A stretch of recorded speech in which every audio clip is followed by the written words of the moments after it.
آپ مجھے یہ بتائیں کہ آخر اللہ رب العزت تو بے نیاز ہے، جن کے گھر کی فریجیں بھری ہے، کچن بھرے، ان کو بھوکا رہنے کا حکم کیوں دیا؟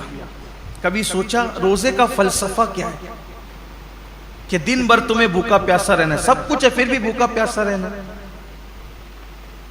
جیسے کچھ نیکیاں، کچھ عبادتیں خاص مالداروں کے لیے رکھی ہے، ویسے کچھ عبادتیں اللہ غریبوں کے لیے رکھ دیتا ہے۔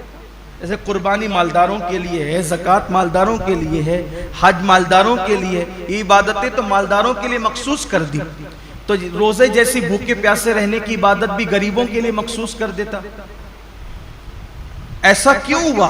سب روزہ رکھو، سب کو بھوکا پیاسا کیوں رکھوا رہا ہے؟ اور وجہ یہ ہے کہ مالدار لوگ 11 مہینے پیٹ بھر کے حلق تک کھاتے ہیں، تو ان کو پتہ نہیں ہوتا ہے کہ بھوکوں کی بھوک کیا ہوتی ہے۔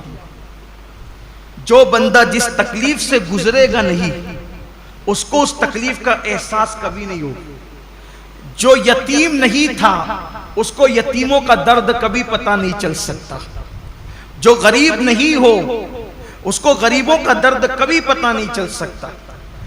جو پیدائشی مالدار ہو ان کی فکر میں، اور جو غریبی سے مالدار کی طرف آئے ہیں ان کی فکر میں زمین آسمان کا فرق ہے۔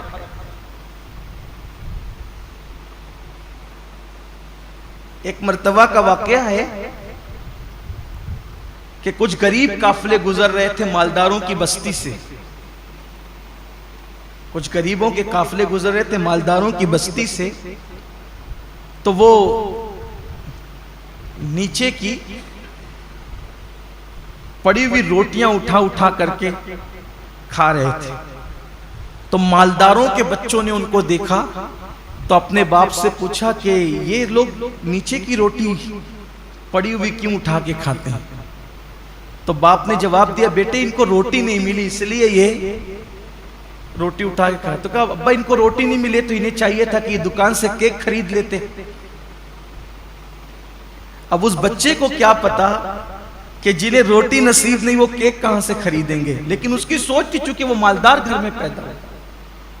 تو جو غربت، اسی لیے اللہ نے اپنے محبوب صلی اللہ علیہ وآلہ وسلم کو یتیم پیدا فرمایا، اسی لیے اللہ نے اپنے محبوب صلی اللہ علیہ وسلم کی پرورش غریب گھر میں فرمائی۔ کیوں؟ کہ محبوب کو ایسی غربت سے گزارو اور ایسی یتیمی سے گزارو، کیونکہ جو غریبوں کا ماوا اور یتیموں کا ملجا بنا کر بھیجا گیا ہو، جب تک اس منزل سے گزریں گے نہیں تو وہ حقیقی درد کا احساس جو ایک غریب کو غربت کی وجہ سے ہو سکتا ہے، ایک یتیم کو یتیمی کی وجہ سے ہو۔ اسی لیے تو اللہ کے رسول علیہ السلام یتیموں کو دیکھتے تھے تو آنکھوں میں آنسو آ جاتے تھے۔ کیوں؟ اس لیے کہ حضور خود یتیمی سے گزرے تھے، وہ در یتیم تھے۔ آقا فرماتے ہیں میں اس ماں کا بیٹا ہوں کہ میری ماں دھوپ میں سکھا ہوا گوشت کھا کر کے زندگی گزارتی، اور میری ماں کو میں نے سوکھے ٹکڑے کھاتے ہوئے دیکھا۔ اللہ کے رسول علیہ السلام یہ فرماتے ہیں۔ تو یہ روزے جو رکھائے جاتے ہیں 1 مہینے تک، اس کی بہت ساری حکمتوں میں سے ایک حکمت یہ بھی ہے، 11 مہینے تک پیٹ بھر کر کھانے والوں ذرا 1 مہینے بھوکے رہ کر دیکھو کہ دنیا کے اندر جو قوم روٹی کے ٹکڑے کو ترس رہی ہے، آخر بھوک کس چیز کا نام ہے؟